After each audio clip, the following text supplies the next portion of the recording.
interesting about the book, at least to me anyway, is that it flips a lot of the preconceived notions around innovation and creativity upside down. We're often taught that innovation only counts if it's $1 billion idea. But in that context, who of us can effectuate that type of change? So when the stakes are that high, when we're betting the farm, when it's super risky, we gravitate to doing nothing. And we've been taught to swing for the fences. This is the opposite of that. It's more like little baby steps. But what happens is a few things. First of all, it's way less risky. Second of all, it's accessible to all of us. But here, normal people like you and me can be creative, so it's much more widely acceptable.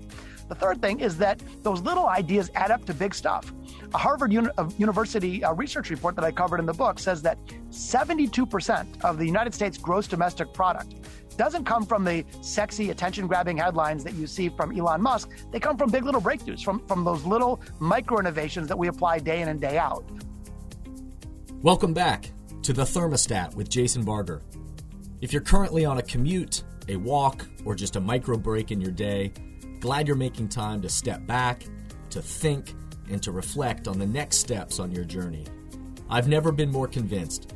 The best leaders and team cultures in the world are the ones that make time to step back and calibrate their thermostat. I hope today's conversation leaves you feeling grounded and inspired. Now let's dive into today's topic to engage our minds and hearts in order to authentically lead and create compelling cultures wherever we are in the world. Hey everyone, it's Jason Barger and welcome back to the Thermostat podcast. The last year for sure has taught us many lessons and we're still learning them. Of course, we are continuing to learn them. There are challenges all around us, of course, but there are also opportunities at every corner, opportunities to think differently, opportunities to innovate. And certainly, as you know, and you've been a listener to this podcast, then you know that I am more convinced of this than ever, that authentic leadership and creating compelling cultures, team cultures, organizational cultures, places that come together to engage the minds and hearts of people are needed more than ever in the world today. So thanks to everybody who continues to listen. And of course, everybody who takes a moment out there to, share this podcast, rate the podcast 5 stars, of course, promote it, subscribe, leave a review. All of those things help amplify this around the world. And that's just the way that works. So appreciate everybody who takes the time to do that. I am very excited to invite my guest in today to today's chat in just a minute. Josh Linkner is an innovation expert, New York Times bestselling author, coveted keynote speaker, musician, I believe, if I understand that correctly as well. His proud hometown of Detroit. I really enjoyed meeting Josh last year and connecting to him and his powerful work. I found him to be genuine, caring, and someone who is making a difference in the world to many people. And so really excited to have him on the podcast today. His latest book, Big Little Breakthroughs, is launching today, I believe, the day that this podcast will come out. It will be launching today, and I'm honored to help support the launch of the book and, more importantly, the spirit behind it. So, Josh, welcome to the podcast. Oh, thank you so much, Jason. So great to be with you. Yeah, man. Let's dive right in. I mean, you're a multiple New York Times best-selling author. This isn't your first time releasing a book, but every time you release a book, as I'm somebody who also has written a number of books, and so I know that process of working on something for so long, birthing this idea, this thing that you're passionate about, and getting ready, and then also the excitement and a little bit of the nervousness that comes with just the launch of something new. Tell me about launching, the excitement, and how you've been feeling about the launch of this new book. Well, thanks for asking. It's funny. This is my 4th book, and I also have 4 kids. And you hate to favor a particular kid. You love all your kids equally, but books are a little different. And this one I actually do love a little bit more. I spent over 1,000 hours in research and interviews with CEOs and billionaires and celebrity entrepreneurs and Grammy award-winning musicians. I really poured my heart and soul into this one. And I think it has some artistic integrity to it. It's no Hemingway, but I'm proud of it. And I think it's fun, and I think it's eminently practical. The other thing is that my previous books were very much focused only on business. This certainly is a business book, book, but it has broader applicability. The whole notion, Jason, I feel like I'm on this mission to help everyday people become everyday innovators. And the book really lays out sort of a step-by-step approach to do just that. Yeah, I love that. And I love this, just the idea. I think the title alone is great. The big little breakthroughs and those kind of small ways that we innovate every single day, or at least have the opportunity and ability to innovate every single day. I also love, in it, you talk about the 8 obsessions of everyday innovators. Will you share one or two or a couple of those with us? Just some of those kind of secrets. Sure. Yeah. The first half of the book sort of lays out the case for innovation and creativity, why it's important to us, why we need it, why it can make a real difference, why it's accessible to us all, why it can be a great equalizer. And then the back half of the book, as you point out, the last 8 chapters each cover one of the 8 core obsessions of everyday innovators. Mm. What I've learned through 30 years of business myself, as well as interviewing all these amazing people, is that there are some very common patterns, common mindsets or approaches that the best, most innovative people take. The good news is they're totally portable. So like you and I can grab these principles and put them into use today. It doesn't require years of study or millions of dollars of investment. But yeah, to answer your question, a couple that stand out to me, one of them is called Start Before You're Ready. And so the notion here is many of us just wait. We wait for a directive. We wait for permission. We wait until our game plan is perfect. And we may end up never starting at all. Yeah. And I think there's a real beauty in getting started at something, even when you don't have all the answers, even though you know you're going to need to pivot and adapt to changing conditions and course correct along the way. But there's just something about getting after it, taking the initiative and essentially not waiting. So that one is more straight up the middle, but there's some fun ones too. One of them is called Don't Forget the Dinner Mint. And the principle here is that, just delivering high quality work at good service levels, that's just the ante to play, regardless of your chosen profession. But the premise here is that the most effective business leaders and artists, they look for a way to plus up their work product with an extra little microdose of creativity. So instead of delivering 100% every time, it's like, okay, could I deliver 102%? So before you hit send on your email, what's that little extra creative flourish that you could add to make it really stand out from the competitive set? And what happens is that extra little dose of creativity is a high leverage activity, and that a 2 or 3% extra boost of effort could yield 100% better results. And so the principles each are backed by lots of research and stories and techniques that help people bring ideas to the surface, but they're kind of fun. One of them is around creative resilience, which is called fall 7 times, stand 8. One of them is around being very scrappy and resourceful. It's called use every drop of toothpaste. So the principles are kind of fun and memorable, but I really do think that they can be impactful in people's businesses and lives and communities.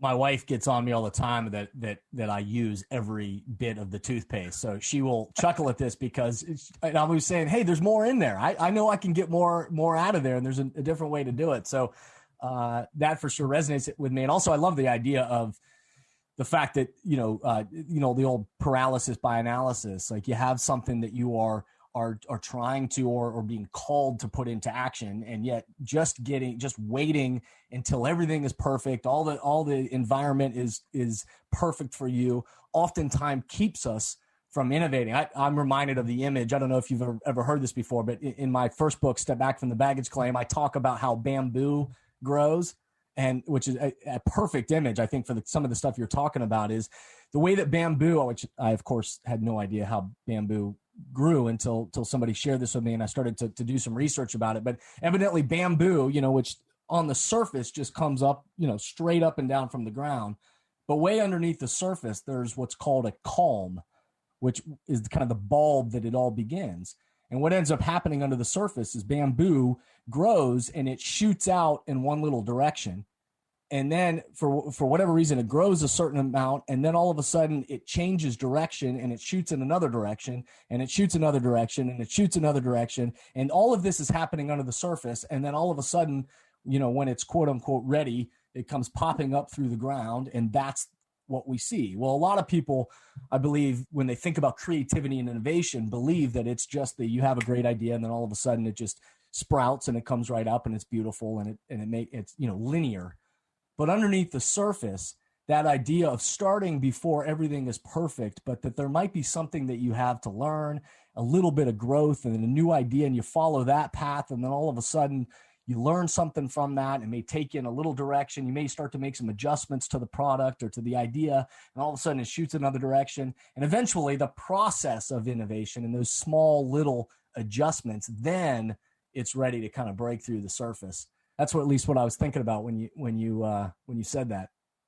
Yeah, that's really insightful. And, we often worry about the risk of starting too soon, but I think there's real inherent risk of starting too late or not starting at all. One of the people that I interviewed in the book is a guy named Matt Ishbia. And most people haven't heard of him, but he's worth like $13 billion as of today. And he's this incredible, he did a very non-traditional approach with the mortgage industry. But he was telling me, he said, let's say you and I both had an idea to start something, but let's say I start right now and you wait for 6 months till it's perfect. He said, my first version is going to stink and my second version is going to stink, but I'm going to learn. And each time I do a cycle, I'm going to tweak it and adapt it and refine it. And so by the time 6 months comes along, he goes, he's being modest. He's like, even though you're smarter than me and all these other stuff, I'm going to be ahead because I started quickly. And there's really something to be said up for that. The other thing that you brought up that made me think of is that we often think that innovation, creativity happens as a single lightning bolt of inspiration from the heavens. But the truth is, most initial ideas are not perfect. There's a great quote that what do all terrific authors have in common? And the answer is lousy first drafts. Yeah. And so the notion of creativity is actually not just single, you have an idea in the shower and you walk out and by the time you dry off, it's perfect. It's more like you have an idea that is a little bit flawed, but maybe directionally interesting. And then it's through a series of refinements and testing and tweaking and adapting that ultimately the artistic value or business value comes to life, which again reinforces this point that we can't just wait for perfection because we're never going to find it upon launch.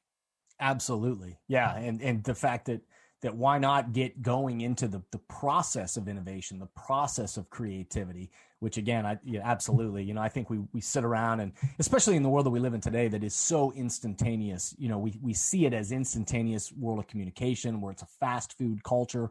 We want results and we want them quick. And yet, the reality is the best ideas and the ones that are the most compelling, even if they come to you as a great idea, are ones where you got to go to do the work, and the work requires the adjustments.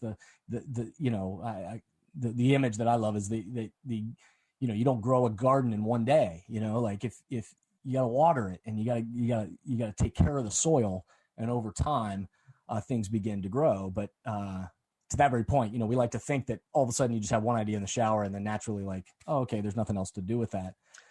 Yeah. Lady Gaga said something pretty cool. She said, when she deconstructs her creative process. I have no doubt that there will be time in the near future, I'm not sure when, but where there will be power in congregating again, power in bringing your whole team together, your entire company and organization together in one space for that powerful keynote speech, that discussion that has to happen as a team, an entire organization about leadership and culture and mindset. But until then, we are in a virtual world.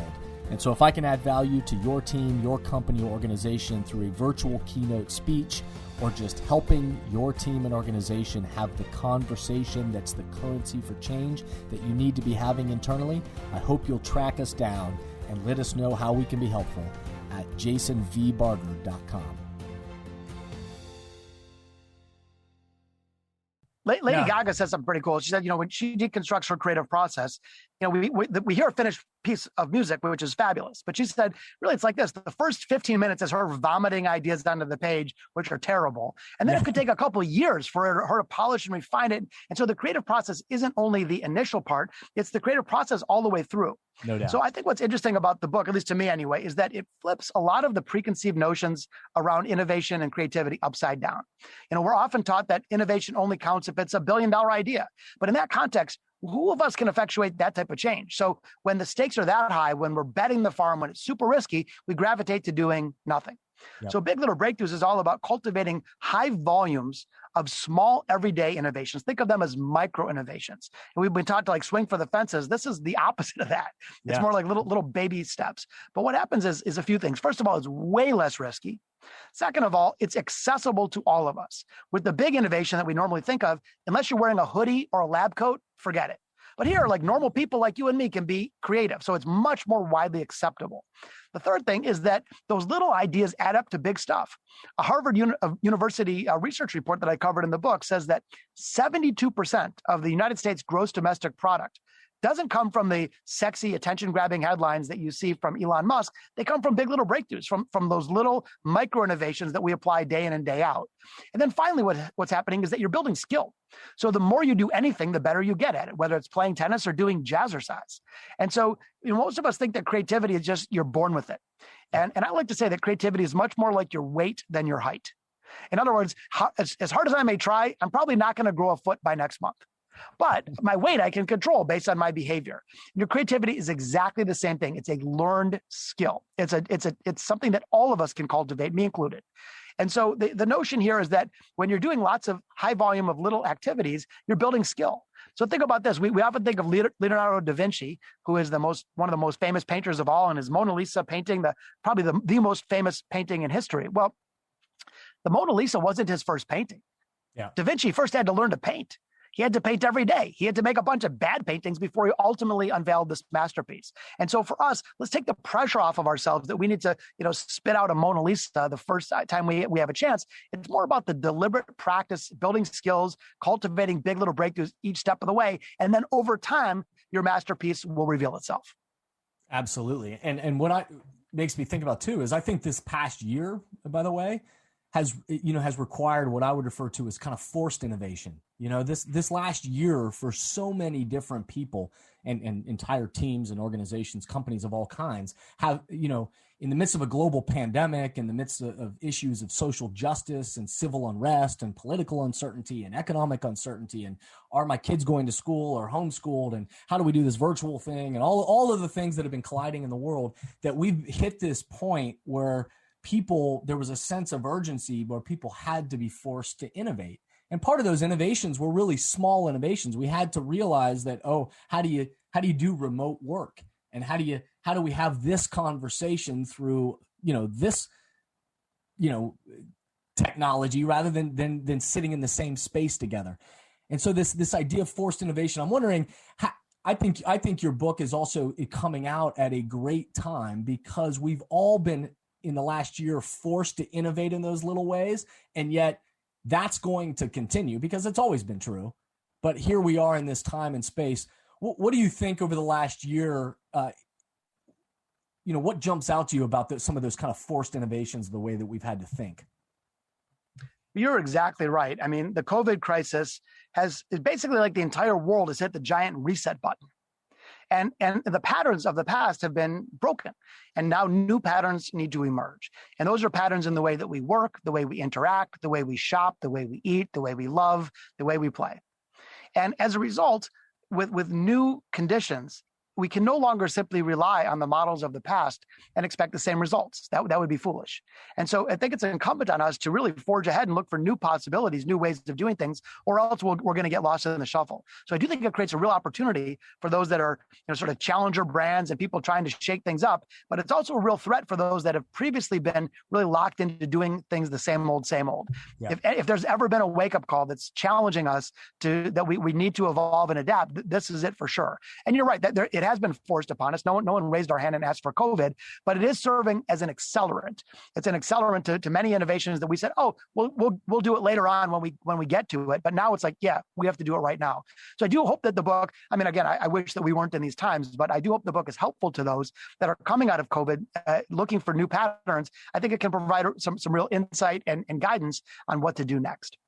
Yeah, absolutely. And I think, for all of these teams and organizations that have been kind of tipping their toe in the water, remote work or trying to do virtual events or those kind of things, all of a sudden then this time came and now there was no tipping your toe in the water. You just had to figure out how to do it. And to that point of a big little breakthrough, you had to say, okay, hold on, I got to figure out how to do it.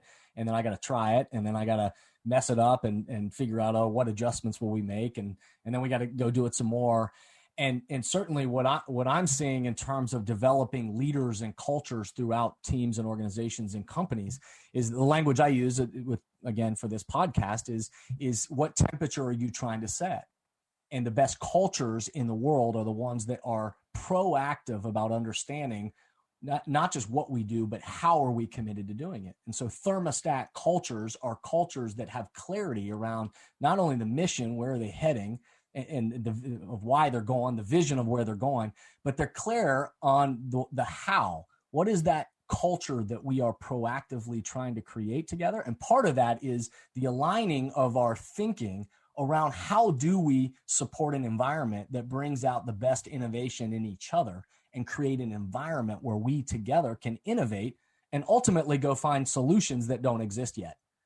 To bring people together to align cultures of innovation is it requires us to kind of set that temperature moment by moment every single day. Are you seeing similar things with companies and teams, organizations?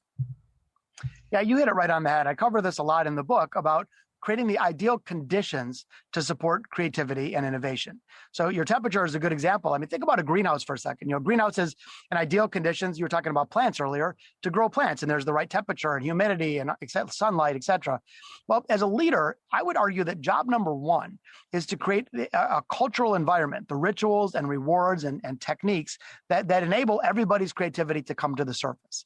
If you think about it, many of the hard skills of the past have been commoditized or automated or outsourced. So organizations really thrive long-term when they tap into the creativity of their full team. I see this all the time. There's 10,000 person company, 16 people are allowed to be creative, and the rest are just told to put their heads down and do their job. Well, that's not a recipe for long-term success. But rather, if you can tap into the creative superpower of like every team member, that's what really creates competitive advantage. And it's a shame because many leaders hire these amazing, talented, creative people and seldom let them really use those skills. But a couple thoughts on that in terms of creating ideal conditions. First of all, the single biggest blocker of creative output is not natural talent. It's fear. So fear is that poisonous force that robs us of our best thinking. And so what a leader needs to first of all do is remove the fear. Fear and creativity cannot coexist. And so if you say things like, hey, we celebrate ideas, and then someone shows up with an idea you don't like and you send them to timeout, you've just trained your team to never come up with more ideas. So we got to remove the fear. And then secondly, I think we can, when we had rituals and rewards that support the creative process, we really bring it to the surface. One quick example, one of the people that I interviewed in the book is a man named Trowan Restorick. He's in London. He runs a nonprofit organization and is very creative. And I was asking him, like, how do you keep your team leaning forward into that creativity and not be afraid of making mistakes? So he told me about a ritual that he does. Every Friday, he does something called F Up Fridays. Well, he says the whole word. I'll keep it PG for here. But F Up Fridays go like this. There's a full company brown bag lunch. Everyone shows up and they go one by one, stand up and say, what did you F up last week and what did you learn from it? And when they get to somebody that didn't F something up, they're like, well, why not? What are you going to do next week? Yeah. And so this simple ritual reinforces the priority of everybody being an everyday innovator, of everybody putting their best creative foot forward. So between rituals and rewards, I think that leaders shouldn't expect creativity to happen by chance, but rather need to take a deliberate approach, setting the temperature, as you say, or creating that greenhouse where there's ideal conditions for creativity to flourish. Absolutely. We think that culture just magically happens, and the reality is it doesn't. That culture, there is always growing, it's dynamic, it's changing moment by moment every single day. But the best leaders and the best environments, I love that F Up Fridays, that's tending the soil. That is creating a container and environment that this isn't just what we do, but this is how we do it. And every single time we do it, the language I bring to that, the setting of the temperature, is every time we do that, it's anchoring that's the way, that's the temperature that we set. And consistently then throughout the greenhouse, people then are given permission that we value you making mistakes because it's leading to that next moment of innovation. Yeah, it's funny. We're talking a lot about gardening. I guess this is a gardening day for us. But one other quote that just popped into my head, I don't remember who said it originally, but the mind is like a garden. Plant flowers, you get flowers. Plant weeds, you get weeds. Plant nothing, you get weeds. I've always loved that. And how true. And I think our corporate culture is exactly the same thing. Another thing, back to these rituals, I've had the chance to interview and help companies build a culture of innovation. One company that we work with is pretty fun.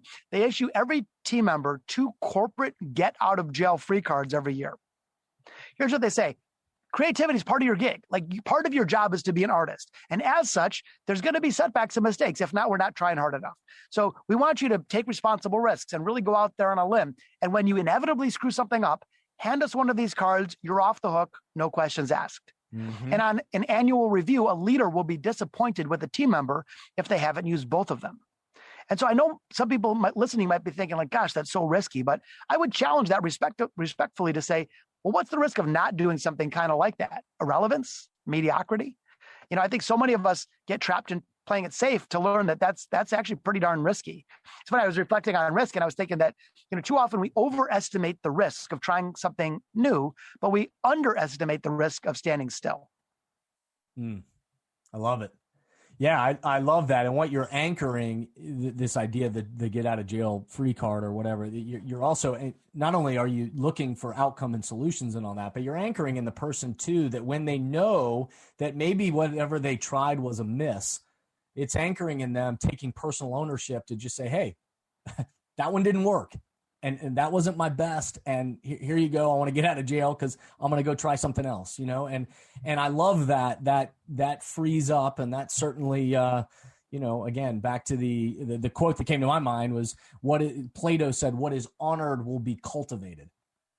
And so if what we honor in that team and the organization is going for it, trying new things, but then also taking personal responsibility and ownership of saying, hey, that didn't work, and being vulnerable enough to say, all right, that wasn't my best, but here we go. I'm going to go try it again. If that's what we honor, then that is what will be cultivated. And so, but again, it's back to that everyday practice of flexing those muscles of tending to the soil, of setting the temperature of whatever metaphor du jour you like. Yeah, I think, the good news in all this, and, we've kind of talked about some of the traps, but the good news is that, all human beings, and I mean all, have the capacity to be creative. And the research is crystal clear that as human beings, we're hardwired to be creative. That's actually our natural state. And over time, what's happened is that, our good, well-intentioned teachers and parents and bosses, that we tend to underdevelop those skills instead of develop them, but they're there. They're absolutely there. And the thing is that we often attribute creativity with certain disciplines. Like if you can't paint, that means you're not creative. And that's nonsense. We can all be creative in our own ways.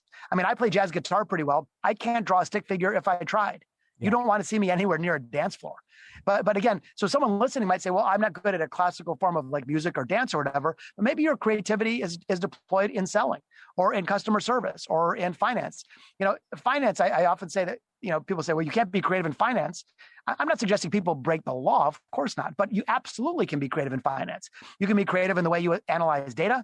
You can be creative in the way that you assemble a report, the way that you look for areas to boost margin. I mean, the good news is that creativity is like a laser, and you can deploy that laser in just about any area of business or life. So it's not only for marketing or product development. You can use creativity and innovation to reduce safety hazards in a manufacturing facility, or to boost productivity in a construction site, or to boost morale and employee engagement. So whatever the business outcomes, or even the life outcomes that matter most to us, like health and family, we can use our inherent talent of creativity to drive better outcomes. Absolutely. Yeah. Somebody once told me that the true definition of innovate, we think of innovate, we think of the lightning bolts coming down, or we think of Steve Jobs, as the one person that comes up with the one idea that's going to revolutionize the world. But truly what it means to innovate is just to find a better way to do something. And so, down to, I remember talking to Howard Behar, the former president of Starbucks. We're talking about the moment when across all, as Starbucks was growing around the world, from 15 stores to 15,000 around the globe during his time as president of Starbucks. One of the ways they found to innovate is they started to realize that, he who sweeps the floor gets to choose the broom. And that was one of the small little moments of innovation that they began to teach their people throughout the entire company to say, all right, wait a second.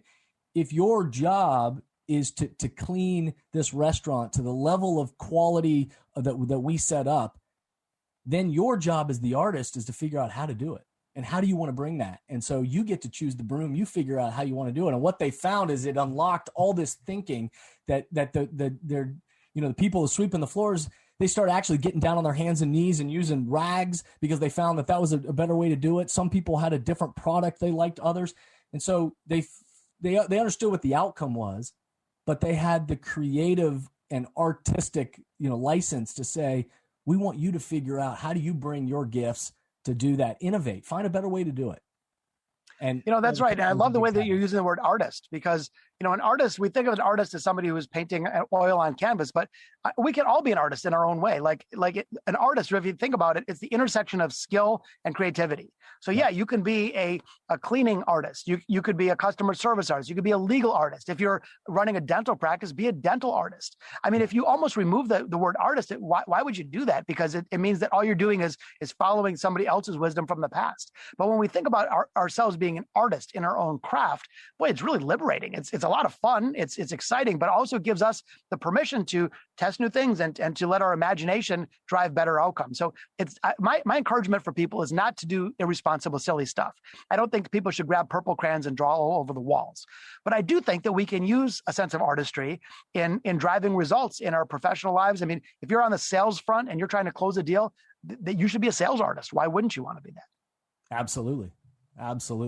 One of the other things that comes to my mind over the last year, at least, that I've been fascinated by, and I'm just so grateful for the fact that you and I can sit here and through technology, we can be connecting and having this conversation, which, oh, by the way, is being recorded and then is going to go out there into the world so other people can listen. Like there's, which again existed pre-pandemic, of course, but what this has, I think, been an awakening for so many people is how we can connect and share these ideas and do this kind of things and have to do this in so many ways to stay connected to people all around the globe. Both you and I are people that do a lot of keynote speaking and connecting with teams and organizations and helping to then engage minds and hearts where they are. I'm interested in what your perspective has been over the last year of doing these kind of virtual engagements. Because I know for me, at first it was a strange thing and I certainly look forward to I think there's power in congregation. So I look forward to the time when we can gather again and the kind of power that there is in congregation and being in the same space with people. But then also there's been these innovative moments and the ability to still connect and engage minds and hearts virtually has been a pretty powerful experience as well. What's been your experience with that? Yeah, I mean, at first, I think it was a major disruption to those of us who find ourselves on stages often. But to me, the real goal is, the goal of a keynote speaker is not about the speaker; it's about the audience, and it's about your ability to effectuate change in other people's lives. Right. And the nice thing about the technology is that it allows us to do so to more people. So if you're a company and you're going to send your top 500 people to Vegas for some fancy event and the event's canceled, but now you can have all 5,000 people participate remotely, you actually are touching more lives, not fewer lives. So while I certainly miss the in-person, and there's some nuance to that and seeing reactions from people and being able to use the choreography of a stage or whatever, I do appreciate the ability to affect more lives.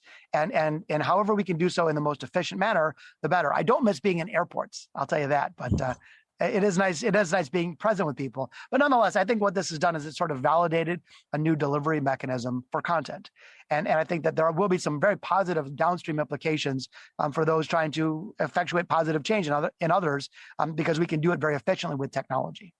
Yeah, and I think that's what it is revealed is that content and authenticity that truly engages minds and hearts can certainly. It's wonderful when with the power of congregation of being in the same space, be able to look at each other in the eyes and have those follow-up conversations and all that. But the reality is if the content is authentic and engages minds and hearts of people, that to your point, we have the opportunity now to reach even more people and how exciting and interesting that's been. And I think there's been certainly an aha moment with places that have realized that I think were skeptical at first is would it still be as impactful as not being in person? And certainly, again, it's different, but it's still, you have a chance to involve even more people. And in that way, a big little breakthrough. Yeah, I mean, think about all the people that you've learned from that you've never been in the same room of. Like I've never met Steve Jobs or Thomas Edison or, Elon Musk or whatever, or many people that I interviewed for the book that I interviewed remotely. And yet I was still able to glean, really positive insights. So there are negatives to be clear, but I think there are many positives that generally outweigh the negatives. Yeah, absolutely. Well, buddy, we're at our time, and I appreciate you jumping on here. I'm super excited, by the way, just about this book, about what you're doing, about the spirit with which you bring to innovation and to being that person that's sharing these kind of messages around the world. I'm really happy. I'm glad that we've crossed paths and and been able to connect. I'm excited about Big Little Breakthroughs. We're going to put more information in the show notes so anybody listening can check it out. But check out joshlinkner.com to learn more about what Josh is doing. Josh, thank you so much for joining the podcast today and being with me on this journey. Yeah, no, my pleasure. I appreciate that you're setting the temperature for so many people around the world and helping people out as well. I would say that if anyone's listening they feel a little bit inspired to become even more of an everyday innovator than you already are, I would suggest you also check out biglittlebreakthroughs.com. If you want to buy a book, you can do it there. But even if you don't, there's all these free goodies there. There's a free assessment tool. There's downloadable worksheets. There's a quick start guide. There's a whole bunch of, there's like a big toolkit to help you become an everyday innovator. So check it out at biglittlebreakthroughs.com. And Jason and those listening, I wish you continued success and continued creativity. Awesome. Yeah, well, we'll put that in the show notes as well. biglittlebreakthroughs.com, joshlinkner.com. Again, I'm convinced of this more than ever, that the future of leadership, of compelling cultures in the world is about authentic leadership that set the temperature and create an environment for people to think differently, to that culture is being shaped moment by moment every single day by the way we think, act, and interact. And so people out there that are seeking positive solutions, that are aligning the minds and hearts of the people around them and moving in that direction together are the ones that are finding that mission is possible, whatever it is that you're working on and whatever you're moving towards. It requires courage, of course, to take that first step, to take a deep breath, to have the grit to keep going on and on, but more importantly, to be aligned and engaging the minds and hearts of the people around you and setting the temperature that you want. So thank you to everybody who out there who's been listening, who's been a part of these in the past and continuing to jump on to the podcast into the future. I look forward to our next chat together. Stay tuned at Jason V. Barger on social media and everywhere else you get pods. Have a great day. Thank you for listening to today's podcast, and I hope the messages and questions stimulate positive change along your path. As always, if these messages resonate with you and add value to your life, I hope you'll help amplify them throughout the world. Please rate, comment, and share on whatever podcast or social media platform you're using. And share this podcast with the people in your life or work who should be part of these conversations. That way, this spirit does, in fact, spread.